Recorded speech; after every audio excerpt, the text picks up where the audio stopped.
मी खूप मजा करणारा माणूस होतो। दिवस रात्र मी मित्रांच्यात गप्पा मारत बसायचो। त्यात बायको 9 महिन्यांची प्रेग्नंट होती। तिला माझी गरज होती, पण मला कुठे तिची काळजी होती। एके रात्री मित्रांच्या सोबत गप्पा मारून मी घरी आलो तर बायकोला कळा चालू झाल्या होत्या। तिला मी हॉस्पिटलमध्ये सोडून परत घरी येऊन झोपून गेलो। 4 तासानंतर मला हॉस्पिटलमधून फोन आला की मला मुलगा झाला आहे। मी धावत पळत हॉस्पिटलमध्ये पोहोचलो तेव्हा डॉक्टर म्हणाले, तुमचा मुलगा जन्मतः आंधळा आहे। तेव्हापासून मी त्याचा तिरस्कार करू लागलो होतो। बायकोला सांगून ठेवले होते की त्याला माझ्यासमोर उभा करू नकोस, त्याला पाहून माझं रक्त उसळते। एक दिवस घरात कोणीच नव्हते तेव्हा माझ्या आंधळ्या मुलाचा रडण्याचा आवाज येऊ लागला। पहिला तर मी विचार केला की जाऊ दे, रडू दे, मला काय गरज पडली त्याची। पण परत थोडा विचार करून जेव्हा मी त्या रूममध्ये गेलो तेव्हा मला खूप मोठा धक्का बसला, कारण मी मागच्या 4-5 तासांपासून माझ्या मित्रांच्या सोबत गप्पा मारत बसलो होतो। आम्ही लोक या वेळेला एका चहाच्या टपरीवर बसलो होतो। कितीतरी ग्राहक येऊन गेले होते, पण आम्ही 5 मित्र केव्हापासून इथेच बसलो होतो। किती वेळपासून आमचे हसणे खिदळणे चालूच होते।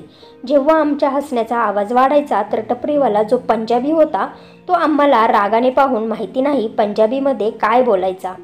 तो चहा बनवत होता, पण आम्हाला कोणत्याच गोष्टीची पर्वा नव्हती। आम्ही आमच्या नादातच जोरजोरात गप्पा मारत होतो। आमच्या गप्पांना काहीच अर्थ नव्हता, फक्त दुसऱ्यांची खिल्ली उडवणे आणि लोकांची निंदा करणे, त्यांची चेष्टा करणे हेच आमचे काम होते। तसे पण मी लोकांच्या नकला करण्यात पारंगत होतो। माझे मित्र मला म्हणायचे की तू व्हिडिओ बनव आणि यूट्यूबवर टाक, खूप पैसे कमावशील। थोडा तरी तू फेमस झाला ना की लोक तुला त्यांच्या फिल्ममध्ये घेण्यासाठी लाईनमध्ये लागतील। मी माझ्या मित्रांचे बोलणे ऐकून जोरजोरात हसायला लागलो आणि म्हणालो, मी तर पैशांसाठी अजिबात लालची नाही। जितके पैसे माझ्या खिशात आहे तितकेच मला पुरेसे आहे। जोपर्यंत हे पैसे माझ्याकडे आहे मी दुसरे कोणतेच काम करणार नाही। कोणी सांगितलं आहे मेहनत करा आणि लाखो करोड रुपये कमवा? मी तर एक स्वतंत्र पक्षी आहे। फक्त माझे पंख माझ्या मित्रांसोबत गप्पा मारण्यासाठी फडफडत असतात। या गोष्टीवर आम्ही पुन्हा जोरजोरात हसायला लागलो तर तो पंजाबी आम्हाला पुन्हा एकदा रागाने बघायला लागला। मी तर त्या पंजाबी माणसाला पण सोडले नाही। तो जितके रागाने आमच्याकडे पाहत होता मी सुद्धा त्याची नक्कल करत तोंडातल्या तोंडात बडबड करायला लागलो। त्या पंजाबी माणसाला कळाले होते की मी त्याची नक्कल करत आहे, पण तो तर टपरीवर ठेवलेला कामगार होता, त्यामुळे तो काहीच करू शकत नव्हता। वेळ बघण्यासाठी मी खिशातून मोबाईल काढला तेव्हा माझी बायको कल्याणीचे 15-20 मिस कॉल आले होते। मी मोबाईल सायलेंटवर केला होता, त्यामुळे मला ऐकायला आले नव्हते। वेळ पाहिली तर संध्याकाळचे 6 वाजले होते। एकदमच मला सकाळचे दृश्य डोळ्यासमोर आले। आज सकाळी कल्याणीची तब्येत बरीच खराब झाली होती। ती 9 महिन्यांची प्रेग्नंट होती। तिची मागच्या 1 आठवड्यापासून तब्येत खराब झाली होती। ती मला म्हणाली सुद्धा होती की तुम्ही माझ्याजवळ घरातच थांबत जा, असं तर काम सुद्धा तुम्ही काहीच करत नाही, मग कमीत कमी मला एकटीला तरी सोडून जाऊ नका। मला आता या वेळेला तुमची गरज आहे। पण मी तर तिला फसवून घरातून पळून यायचो आणि मित्रांसोबत गप्पा मारत बसायचो। तिच्या भावनांची कदाचित मला कदरच नव्हती। तिचे मिस कॉल पाहून मी पटकन मित्रांना बाय केले आणि घराकडे निघालो। माझे मित्रसुद्धा त्यांच्या घराकडे निघाले होते। मी रस्त्यावरून जातच होतो की रस्त्यात एक भिकारी, ज्याचे वय 70 ते 75च्या जवळपास असेल, ज्याच्या हातात घुंगरूवाली काठी होती, ज्या काठीला तो हलवून लोकांकडून पैसे मागत होता। मी त्याला बघितले तर तिथेच थांबलो, कारण बऱ्याच दिवसांपासून मी या म्हाताऱ्या भिकारीला रोज इथे भीक मागताना बघत होतो, पण कधीच त्याच्यासोबत बोललो नव्हतो। तो डोळ्यांनी आंधळा होता आणि त्याचे डोळे खोल गेले होते। मी चालत चालत त्याच्याजवळ गेलो आणि त्याच्या डब्यात पाहिले तर 50, 10 आणि काही 5-5 रुपयाचे डॉलर पडले होते। काही तर इतके कंजूस लोक होते की 1 रुपया सुद्धा या डब्यात फेकला गेला होता। आत्ताच्या जमान्यात 1 रुपयाने काय होते? असो, मी त्याच्या डब्यात असलेल्या पैशांकडे पाहिले आणि मुद्दामून त्याला धक्का देऊन पुढे निघून गेलो। तो भिकारी खाली पडला होता आणि त्याच्या डब्यातले सगळे पैसे जमिनीवर विखुरले होते। तो आंधळा होता, पण कदाचित थोडेफार त्याला दिसत होते। तो अचानकच माझ्याकडे बघायला लागला। डोळ्यांची उघडझाप करत करत माहिती नाही काय बडबड करत होता। मला तर काहीच ऐकायला आले नव्हते आणि मी सुद्धा त्याची नक्कल करत त्याच्यासारखे रस्त्याच्या किनारी उभा राहून माझे हात पुढे करून आणि थोडा वाकून त्याची नक्कल करत त्याची खूप चेष्टा केली। आसपासचे लोक माझ्या या कृतीवर खूप हसले होते, तर काही लोक मला खूप रागाने बघत होते। पण मला तर काहीच फरक पडला नव्हता, कारण मी माझ्या मर्जीचा मालक होतो. दुसरे लोक माझ्याबद्दल काय विचार करत असतील मला याची काहीच पर्वा नव्हती. तो भिकारी तिथेच आपले पैसे उचलत होता आणि मी त्याला तिथेच सोडून माझ्या घराकडे निघून आलो. घरी येता येता मला खूपच उशीर झाला होता. दरवाजा खोलून आतमध्ये आलो तर कल्याणी खूप रडत होती. तिची अवस्था खूपच खराब झाली होती. मला तर असे वाटत होते की सकाळपासून हिने घरातले कोणतेच काम केले नव्हते, कारण घरातले सगळे सामान इकडे तिकडे पडले होते. खूप पसारा पडला होता. स्वयंपाकसुद्धा काहीच केलेला दिसत नव्हता. तिची स्वतःची अवस्था खराब झाली होती. केस विखुरलेले होते. कदाचित लाईट गेल्यामुळे फॅनसुद्धा लावला नव्हता. घामाने ओलीचिंब झाली होती आणि रडून रडून तिचे डोळे सुद्धा सुकले होते. मला पाहून ती जोरजोरात रडायला लागली आणि मला म्हणाली, "अहो, मला खूप भीती वाटत आहे. तुम्ही कुठे गेला होतात? तुम्हाला माहिती आहे का मला किती पोटात दुखत आहे? मी केव्हापासून वेदनेने तरफडत आहे. घरात दुसरी बाई माणूससुद्धा कोणीच नाही. तुम्ही काय इतका निष्काळजीपणा करता? तुम्हाला माझी आणि होणाऱ्या बाळाची काहीच काळजी नाही का?" हे ऐकून मी एक खोल श्वास घेतला आणि म्हणालो, "अगं, तुझीच काळजी होती. त्यामुळे तुझ्यासाठी आणि होणाऱ्या बाळासाठी पैसे जमवत होतो. त्यामुळे मी काम करत होतो." मी खूप इमोशनल होऊन तिला हे म्हणालो होतो, कारण कमीत कमी ती माझ्याबद्दल चुकीचे समजू नये. असो, मला मनातल्या मनात माझ्या वागण्यावर थोडी लाज वाटत होती. फक्त कल्याणीला हे मला जाणवून द्यायचे नव्हते की मी माझ्या मित्रांसोबत गप्पा मारता इतका बिझी झालो की माझ्या बायकोबद्दलच विसरून गेलो होतो. लगेच मी तिला हॉस्पिटलमध्ये घेऊन गेलो, जिथे डॉक्टरांनी तिला लेबर रूममध्ये नेले. रात्रीचे 12 वाजले होते आणि मी झांबईवर झांबया देतच होतो. नर्सला विचारले तर ती म्हणाली, "अजून वेळ आहे. नॉर्मल डिलिव्हरीसाठी प्रयत्न चालू आहेत. तुम्ही इथेच बसून वाट पहा." मी इथेच बेंचवर बसून वाट पाहत होतो, पण झोपेमुळे मी खूप डुकल्या घेत होतो. त्यामुळे मी त्या नर्सला, जी आतमध्ये ट्रेमध्ये काय घेऊन चालली होती माहिती नाही, तिला मी थांबवले आणि तिला एका कागदावर नंबर लिहून दिला. तिला म्हणालो की मी आता घरी चाललो आहे. जेव्हा डिलिव्हरी होईल तेव्हा मला या नंबरवर फोन करून सांगा, मी येईन. माझे बोलणे ऐकून नर्स मला आश्चर्याने पाहत होती, पण मी माझ्या हट्टावर ठाम होतो. मी तिला म्हणालो की खरं तर मी एक मजदूर आहे. 2 दिवसांपासून सलग मी रात्रीचा जागत आहे. त्यामुळे घरी जाऊन मला थोडा आराम करायचा आहे. त्या नर्सने होकारार्थी मान हलवली. मी घरी आलो आणि मस्तपैकी झोपून गेलो. या गोष्टीची मला अजिबात चिंता नव्हती की तिकडे हॉस्पिटलमध्ये माझी बायको कोणत्या परिस्थितीत असेल आणि माझे बाळ कसे असेल. मला झोपून 3-4 तास झाले होते की माझा मोबाईल वाजला. जेव्हा मी मोबाईल माझ्या कानांना लावला तेव्हा तीच नर्स होती आणि मला म्हणाली की तुम्हाला मुलगा झाला आहे. तुम्ही लवकरात लवकर हॉस्पिटलमध्ये या. हे ऐकून माझ्या आनंदाचा पाराच राहिला नाही. मी सुद्धा आता माझ्या मित्रांना म्हणू शकतो की मी एका मुलाचा बाप झालो आहे. माझ्या सगळ्या मित्रांची लग्न झाली होती आणि 2-2, 3-3 मुलांचे बाप होते. एक मीच होतो ज्याचे लग्न उशिरा झाले होते.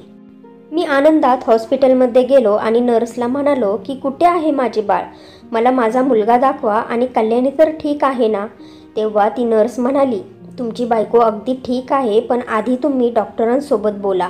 त्याच्यानंतरच तुम्हाला तुमच्या बाळाला दाखवले जाईल. मी आनंदात डॉक्टरांसमोर जाऊन बसलो. डॉक्टर तर पहिली थोड्या वेळ शांत बसली, नंतर म्हणायला लागली, खरं तर मला तुम्हाला सांगायचे आहे की तुमच्या बाळाच्या डोळ्यांमध्ये एक प्रकारची सूज आहे. बाळाचे डोळे लवकरात लवकर ठीक करण्याचे आम्ही प्रयत्न करू, पण सूज कमी झाली आणि तरीही त्याने डोळे खोलले नाही तर याचा अर्थ हा होईल की तुमचा मुलगा जन्मतः आंधळा आहे. डॉक्टरांचे बोलणे ऐकून तर माझ्या डोक्यावर आभाळच कोसळले होते. मी पटकन उठून माझ्या बाळाजवळ गेलो. त्याचे डोळे खूप सुजलेले दिसत होते. बाळाचे डोळे बंद होते, पण सूज मात्र एखाद्या द्राक्षासारखी फुगली होती. बाळ दिसायला अतिशय सुंदर होते. अगदी आपल्या आईसारखा सफेद रंग होता. माझा रंग तर सावळा होता. मी बाळाला कल्याणीजवळ घेऊन गेलो तेव्हा ती सुद्धा रडत होती, पण मला म्हणू लागली, कदाचित देवाची हीच मर्जी होती. मला माझ्या देवाजवळ कोणतीच तक्रार करायची नाही. कल्याणी हे बोलत होती, पण मला एकदम त्या आंधळ्या भिकाऱ्याची आठवण झाली, ज्याला मी मुद्दामून धक्का दिला होता आणि तोंडावर खाली पाडले होते. कदाचित त्यानेच मला शाप दिला होता आणि माझा मुलगा असा आंधळा जन्माला आला होता. लाज वाटण्याऐवजी आणि सुधारण्याऐवजी मला खूप त्याचा राग आला होता. मी त्या आंधळ्या भिकाऱ्याला शिव्या द्यायला लागलो की कसला नालायक माणूस होता. बरं झाले आंधळा होता. त्याच्या शापामुळेच माझे पहिले बाळ आंधळे जन्माला आले आहे. मी माझ्या बायकोला आणि बाळाला घेऊन घरी आलो होतो. माझे बायकोचे तर बाळावर खूप प्रेम होते, पण माझ्या मनात बाळाबद्दल ती भावना निर्माण झाली नव्हती जी मला हवी होती. माझे बाळ खूप सुंदर होते, पण जेव्हा कधी मी त्याच्याजवळ जायचो आणि त्याचे डोळे बघायचो तेव्हा माझे मन नाराज होऊन जात होते. मला तर त्याला मित्रांना भेटवायचे होते, त्याला माझा डावा हात बनवायचे होते, जी प्रत्येक बापाची इच्छा असते. पण हा तर आंधळा होता, मग तो कसा काय माझा सहारा होऊ शकत होता? हा विचार करून माझे मन कुढत होते. आता तर मी त्याच्यावर लक्ष देणे सोडून दिले होते आणि याच्या उलट कल्याणी मनापासून त्याच्यावर प्रेम करत होती. दिवसांमागून दिवस जात होते. माझा मुलगा आता मोठा झाला होता. असे नव्हते की मी त्याचा तिरस्कार करत होतो किंवा त्याचे काही नुकसान करत होतो किंवा त्याला वाईट साईड बोलत होतो. फक्त मी त्याच्यात आणि माझ्यात अंतर निर्माण केले होते. पण मी त्याच्यावर प्रेमही करत नव्हतो आणि माझ्यामुळे त्याला त्रासही काहीच नव्हता. मी त्याची प्रत्येक इच्छा पूर्ण करत होतो. जे पैसे येत होते ते मी कल्याणीला देत होतो आणि म्हणत होतो की तुझ्यासाठी आणि त्याच्यासाठी खर्च करत जा. याच्यानंतर देवाने मला अजून 2 मुलं दिली. मोठा मुलगा लव नंतर देवाने मला मुलगी दिली आणि तिच्यापेक्षा छोटा मुलगा कुश दिला. दोघेही मला आवडीचे होते. आवडीचे असे म्हणजे मी त्यांच्यासोबत बोलत चालत असायचो. कधी वेळ मिळाला तर थोड्या वेळ अभ्यासाचे विचारायचो. परंतु कधीही त्यांना आपल्याजवळ बसवून त्यांच्यावर प्रेम केले नाही, कारण मला मुले काही खास आवडत नव्हती. माझे तर आजसुद्धा तेच काम होते. माझ्या कामकाजानंतर मी माझा जास्त वेळ माझ्या मित्रांसोबतच घालवायचो आणि रात्रीचा जेव्हा मी घरी परत यायचो तेव्हा माझी मुलं झोपून गेली असायची. कल्याणी मला खूप वेळा म्हणायची की तुमच्या मुलांसोबत तुम्ही वेळ घालवत जा. त्यांना तुमचे प्रेम हवे आहे, त्यांना तुमची माया हवी आहे. मुलांची इच्छा आहे की त्यांच्या बापाने त्यांच्याजवळ बसून गप्पा मारायला हव्यात, पण तुम्हाला तर तुमच्या मित्रांपासून वेळच भेटत नाही. आता तरी सोडून द्या ते उन्हाळपण आणि ड्रामेबाजी. सगळ्यात पहिले बघा तुमचा मोठा मुलगा कसा जन्माला आला आहे. तुमच्या या वागण्यामुळे देवाने तुम्हाला ही शिक्षा दिली आहे. पण तुम्ही तर त्या लोकांमधून आहेत ज्यांना शिक्षा भेटते पण ते कधीच सुधारत नाहीत. बायको मला एवढी बोलत असायची, पण तिच्या या बोलण्याचा थोडासुद्धा असर माझ्यावर होत नव्हता. आमच्या परिसरात काही अंतरावर एक स्कूल होते जिथे आंधळ्या मुलांना शिक्षण दिले जात होते. कल्याणी म्हणत होती की मोठा मुलगा लवचे ॲडमिशन त्या स्कूलमध्ये करूयात. तिथे तो काहीतरी शिकेल आणि वस्तूंना सुद्धा ओळखायला शिकेल. शेवटी त्याला मोठे व्हायचे आहे. आपण त्याची कधीपर्यंत साथ देणार आहोत? कल्याणीचे बोलणे ऐकून मी होकारार्थी मान हलवली होती. मला याची काहीच अडचण नव्हती. दुसऱ्याच दिवशी मी आणि कल्याणी त्या स्कूलमध्ये गेलो आणि लवचे ॲडमिशन त्या स्कूलमध्ये केले. बस माझे काम इथपर्यंतच होते. पुढचे काम म्हणजे मुलांना आणणे सोडणे, त्यांची सगळी जबाबदारी माझी बायको कल्याणीचीच होती. माझे काम तर फक्त तिच्या हातात पैसे ठेवणे इतकेच होते. याच्या व्यतिरिक्त काहीच नव्हते. मला तर हे सुद्धा लक्षात नव्हतं की शेवटचं कधी मी कल्याणीसोबत बसून प्रेमाच्या गप्पा मारल्या होत्या. हळूहळू दिवस असेच जात होते आणि माझी मुलं मोठी व्हायला लागली होती. पण माझ्या वागण्यात सुधारणा काही झाली नव्हती. मी उद्याचा काहीच विचार करत नव्हतो. उलट आज जे घडत आहे त्याच्यावरच मी फोकस करत होतो. त्या दिवशीसुद्धा मी रस्त्यावरून जात होतो की 15 ते 16 वर्षांची मुलगी माझ्याजवळ आली आणि वाईट तोंड करून माझ्याकडे पैसे मागायला लागली. कधी कोणती शपथ देत होती तर कधी दक्षिणा मागायची आणि म्हणायची मला 10-20 रुपये तरी द्या. मी तिला असे करताना पाहिल्यावर माहिती नाही मी काय विचार केला की मी तिची सुद्धा नक्कल करत म्हणालो, हातपाय तर चांगले आहेत, अपंग सुद्धा नाहीस. जाऊन कुठेतरी काम कर. तुझ्या या हातापायांचा काहीतरी उपयोग कर. फक्त मागणे सोपे आहे तर लगेच मागायला येतात. खिसा तर माझा सुद्धा खाली आहे, मग मी सुद्धा तुझ्यासारखा भिकारी बनू का? ती मुलगी खूप रडत होती. तिच्याकडे कडेवर एक छोटं बाळ होतं जे मला साधारण 2 ते 3 महिन्याचे वाटत होते. त्या बाळाला पाहून मी त्या भिकारी मुलीला म्हणालो, कोणाचे बाळ तू उचलून घेऊन आली आहेस? ती मुलगी रडायला लागली. आपल्या चेहऱ्यावर आलेल्या अश्रूंना साफ करत म्हणाली की ते बाळ माझे आहे साहेब. माझे लग्न लहानपणी करण्यात आले, पण जेव्हा मला मुलगी झाली तेव्हा माझ्या घरच्यांनी मला घराबाहेर काढले आणि नवऱ्याने घटस्फोट दिला. मला सोडून दिले.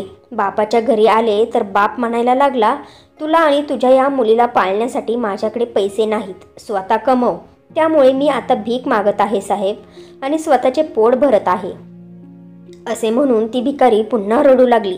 तिच्या डोळ्यात खूप दुःख साठलेले होते, पण माझे मन तर दगडाचे होते. मला असले इमोशनल बोलणे समजत नव्हते. माझ्यासाठी हा सगळा एक ड्रामा होता. मी हसून तिला म्हणालो, 16व्या वयात एक मूल जन्माला घातले, हे काम तर तुम्हा लोकांकडून व्यवस्थित होते. फक्त पैसे कमवायचे म्हणले की तुम्हा लोकांना मरण येते. बस श्रीमंत माणसाला पाहिले नाही की लगेच आली, चल फुट इथून. मी तिचा खूप मोठा अपमान केला होता आणि ती तिच्या डोळ्यातून येणाऱ्या अश्रूंना साफ करत तिथून निघून गेली होती. त्या दिवशी मी घरी आलो तर माझी बायको मुलांसोबत बसली होती. मी सुद्धा खोलीत जाऊन बसलो. माझा सगळ्यात छोटा मुलगा कोणत्या तरी गोष्टीवरून खूप रडत होता.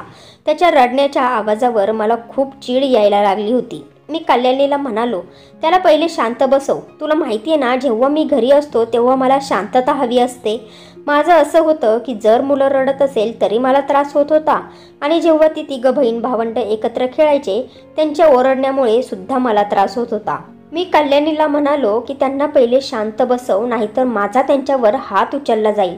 फालतूचा गोंधळ घरात चालला आहे. शांतता घर नाही तर हे त्यांच्या किलकिलमुळे चिडियाघर बनले आहे. कल्याणी तर फक्त माझ्या चेहऱ्याकडे बघतच बसायची. माझी मुलं आता मोठी झाली होती. माझा मोठा मुलगा लव 12 वर्षांचा झाला होता, तर मुलगी 9 वर्षांची होती आणि छोटा मुलगा कुश 7 वर्षांचा होता. त्या दिवशी मी घरी होतो, कारण त्या दिवशी रविवार होता. घरीच लोळत पडलो होतो. शेजारच्या मंदिरातून थोड्याच वेळात आरती चालू होण्याची अनाउन्समेंट येत होती. त्याच वेळेस मला माझ्या मित्राचा फोन आला. तो मला म्हणाला की कुठे आहे रे तू? आम्ही चहाच्या टपरीवर तुझी वाट पाहत आहोत. दुपारचे जेवण आपण एकत्रच करूयात. आमचा प्लॅन चायनीज खाण्याचा होता. मी सुद्धा आनंदात तयार झालो. परफ्यूम मारला, घड्याळ घातले आणि घरातून बाहेर निघायला लागलो. तेव्हाच माझी पावलं थांबली, कारण मला रडण्याचा आवाज येत होता. माझा छोटा मुलगा आणि मुलगी तर स्कूलमध्ये गेले होते आणि कल्याणी काही वेळापूर्वी त्या दोघांना स्कूलवरून घरी आणायला गेली होती. जाण्याअगोदर मला ती सांगून गेली होती. तेव्हा मी झोपेत होतो. मग आता घरात कोण रडत आहे? मला लवची आठवण झाली. इतक्या वर्षात मी लवला एकदा सुद्धा रडताना बघितले नव्हते. आता काय कारण होते की तो एवढा रडत होता? तरी सुद्धा मी ऐकून न ऐकल्यासारखे केले आणि घरातून बाहेर निघायला लागलो. पण ज्या प्रकारे तो रडत होता, माझी पावलं तिथेच थांबली. माझे मन पाघळायला लागले होते, कारण तो आता घरात एकटाच होता आणि तो आंधळा होता. त्याला काहीच दिसत नव्हते आणि चालताना सुद्धा त्याच्या एका पायात प्रॉब्लेम येत होता. मी हा विचार केला की पाहूयात तर खरं, तो कुठे पडला तर नसेल ना. इतक्या वर्षात मला हे सुद्धा माहिती नव्हते की माझा मुलगा वस्तूंना ओळखतो का नाही. कुठे पडून तो जखमी तर झाला नसेल ना. मी घरातून बाहेर जाण्याचा प्रयत्न करत होतो, पण माझी पावलं बाहेर जात नव्हती. लव घरात खूपच रडत होता. त्याला असे रडताना पाहून माझे मन जणू काही मुठीमध्ये पकडले होते. मी लगेचच मागे फिरून त्याच्याकडे गेलो आणि त्याला म्हणालो, लव, तू एवढा का रडत आहेस? माझा आवाज ऐकून त्याने लगेच रडणे बंद केले आणि 2 पावले मागे सरकला आणि त्याच्या आईला आणि छोट्या भावाला कुशला आवाज देऊ लागला. कदाचित मी त्याचा बाप त्याच्यासाठी अनोळखी होतो. तो हाच विचार करत होता की एवढ्या वर्षात बाबांनी मला कधीच बोलवले नाही, मग ते आज का मला बोलवायला आले असतील. त्याला माझ्यापासून 2 पावले मागे जाताना पाहून मला माझीच लाज वाटू लागली. मी थोडा त्याच्याजवळ गेलो आणि त्याला म्हणालो, काय झाले आहे लव? काय एवढा रडत आहेस? मला तरी सांग, मी तुझा बाप आहे. त्याने रडतच मला एक गोष्ट सांगितली, जी ऐकून एका क्षणासाठी जणू काही माझा श्वासच थांबला होता. तो मला रडत म्हणाला की मला मंदिरात जायचे आहे. त्याच्या तोंडून मंदिराचे नाव ऐकून मी हैराण झालो होतो. शेवटी त्याला मंदिरामध्ये जाऊन काय करायचे होते? मी त्याला म्हणालो, मंदिरात जाऊन तू काय करणार आहेस? तो म्हणाला की मी रोज कुशसोबत मंदिरात जातो आणि तिथे आरती करतो. पण माहिती नाही, कुशला आज यायला उशीर झाला आहे. आज मंदिरात खास आरती होती, पण कुश तर अजून आलाच नाही. माझ्यासमोर तर हे नवीनच गुपित उघडत होते की माझी मुलं देवाची पूजा आरती करतात. कल्याणीने त्यांच्यावर एवढे चांगले संस्कार केले होते आणि मी आजपर्यंत मंदिराकडे जाणारा रस्ता सुद्धा पाहिला नव्हता. माझा मुलगा यासाठी रडत होता की त्याला आता मंदिरामध्ये पहिल्या रांगेत जागा मिळणार नाही. हे ऐकून मी खूपच हैराण झालो होतो आणि माझीच मला लाज वाटत होती. म्हणून मी लवला म्हणालो, आज मी तुला मंदिरात घेऊन जातो. मी असे बोलल्यामुळे तो हैराण झाला आणि आपल्या छोट्याशा हाताने माझा चेहरा चाचपटू लागला आणि म्हणाला, बाबा, आज तुम्हाला कुठे बाहेर जायचे नाही का? त्याचे हे शब्द जणू काही माझ्या काळजाला तीर मारत होते. मी त्याला म्हणालो, नाही, मी आज तुला मंदिरात घेऊन जाईल. मी माझ्या मुलाचे बोट पकडले आणि मंदिराकडे निघालो.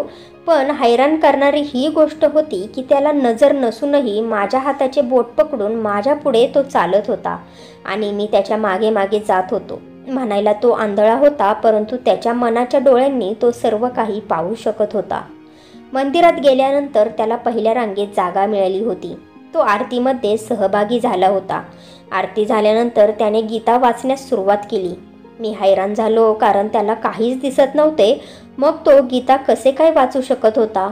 परंतु तो स्वतःच्या पद्धतीने गीता उघडून स्वतःचे त्या ओळींवर बोट ठेवून गीता वाचन करत होता. कदाचित त्याला ते अंध मुलांच्या शाळेत शिकवले होते. मी माझ्या निरागस मुलाकडे नीट निरखून पाहत होतो. त्याचे बोट ज्या ओळींवर होते तेच शब्द बरोबर तो उच्चारत होता. हे सर्व दृश्य पाहून मला खूप भरून आले होते आणि मी तिथेच रडू लागलो. आज मला माझीच लाज वाटत होती. मला माझ्या मुलाने नकळत का होईना मला रस्ता दाखवला होता. माझे त्याने डोळे उघडले होते. लवला जेव्हा जाणवले की मी रडत आहे, तेव्हा त्याने त्याचे वाचणे बंद केले आणि चाचपटत त्याचे हात माझ्या डोळ्यांपर्यंत आणले आणि त्याच्या छोट्याशा हाताने माझे डोळे तो पुसू लागला. मला म्हणू लागला, बाबा, तुम्ही का रडत आहात? काय झाले आहे तुम्हाला? तो माझ्यावर एवढं प्रेम करत होता आणि मी त्याच्या जन्मापासून म्हणजे 12 वर्ष त्याच्यावर कधीही प्रेम केले नव्हते. आणि आता त्याच मुलाला मी मिठीत घेतले होते. तिथले मंदिरातले लोक माझ्याकडे विचित्र नजरेने पाहत होते. पण मी त्यांना काय सांगणार होतो की या मुलाने माझे डोळे उघडले आहेत? आता तिथेच बसून मी विचार केला होता की मी माझ्या मुलांना त्यांच्या हक्काचे प्रेम आणि माझा वेळ देणार आणि माझ्या मित्रांबरोबर उठणे बसणे सोडून देणार. मी आता इमानदारीने कमावणार आणि माझ्या मुलांवर एका बापासारखे लक्ष देणार. मी हा विचार केला आणि घरी आलो तर बायको वेगळ्याच कारणाने टेन्शनमध्ये आली होती आणि ती रडत होती. म्हणत होती की माझा मुलगा लव कुठे गेला? जेव्हा तिने माझ्याबरोबर लवला पाहिले तेव्हा तिच्यात जीवात जीव आला. माझे बदललेले वागणे पाहून ती सुद्धा हैराण झाल्याशिवाय राहिली नाही. तिचा तर विश्वासच बसत नव्हता की मी सुधारलो आहे. मी माझ्या त्या उन्हाळ मित्रांना सुद्धा सोडून दिले होते. आता मी माझे पूर्ण लक्ष माझ्या कुटुंबावर केंद्रित केले होते. काही दिवसांनी मला काही कामानिमित्त 8 दिवस शहराच्या बाहेर जायला लागले. तेव्हा जाताना मी माझ्या मुलांना प्रेमाने जवळ घेतले आणि त्यांना सांगितले की मी येताना तुम्हाला खूप सारा खाऊ आणि गिफ्ट्स घेऊन येईन. मी फक्त 1 आठवड्यासाठी शहरात जात आहे. तिकडे शहरात गेल्यानंतर 1 आठवड्यामध्ये माझे काम पूर्ण झालेच नाही. त्यामुळे मला तिथे 1 महिना थांबावे लागले आणि जेव्हा मी 1 महिन्यांनी आलो तेव्हा माझी मुलं धावत माझ्याजवळ आली. मी माझ्या मुलांना मिठीत घेतले आणि त्यांना खूप सारी चॉकलेट्स आणि खूप सारे गिफ्ट्स दिले. परंतु मला लवची कमी जाणवत होती. मी माझ्या दोन्ही मुलांना इतके सारे चॉकलेट्स आणि गिफ्ट्स दिले पण ते खुश नव्हते वाटत, उलट ते तर रडत होते. मी त्यांना विचारले, बाळांनो, तुम्ही का रडत आहात? काय झाले आहे? लव कुठे आहे? मला लव कुठेच दिसत नव्हता, म्हणून मी कल्याणीला आवाज दिला. ती आतून बाहेर आली तर ती सुद्धा मला पाहून रडू लागली. मला काहीच समजत नव्हते. मग रडतच माझ्या बायकोने मला सांगितले, आपला मोठा मुलगा लवचा मृत्यू झाला आहे. तुम्ही गेल्यानंतर त्याला खूप जास्त ताप आला होता. तुम्ही यायला खूप उशीर केलात. तुमचा मोबाईलसुद्धा लागत नव्हता. हे ऐकून मी जमिनीवर कोसळलो. माझा श्वासच थांबला होता. खरं तर तिकडे माझा मोबाईल चोरीला गेला होता आणि मी विचार केला होता की घरी गेल्यानंतरच दुसरा मोबाईल घेता येईल. माझी बायको रडत म्हणाली की तो 1 आठवडा तापाने फणफणत होता. त्याला मी दवाखान्यात नेले पण काहीच फरक पडला नाही. त्याचा ताप एवढा वाढला की तो त्याच्या जीवाची बाजी हरला. मी खूप जोरजोरात रडत होतो, कारण आता कुठे माझ्या मनात माझ्या मुलाविषयी प्रेम निर्माण झाले होते तरच तो मला सोडून निघूनही गेला होता. आज माझी मुले मोठी झाली आहेत, त्यांची लग्नही झाली आहेत, परंतु माझ्या हृदयामध्ये जी लवसाठी जागा होती ती जागा आजही मी माझ्या कोणत्याच मुलाला देऊ शकलो नाही.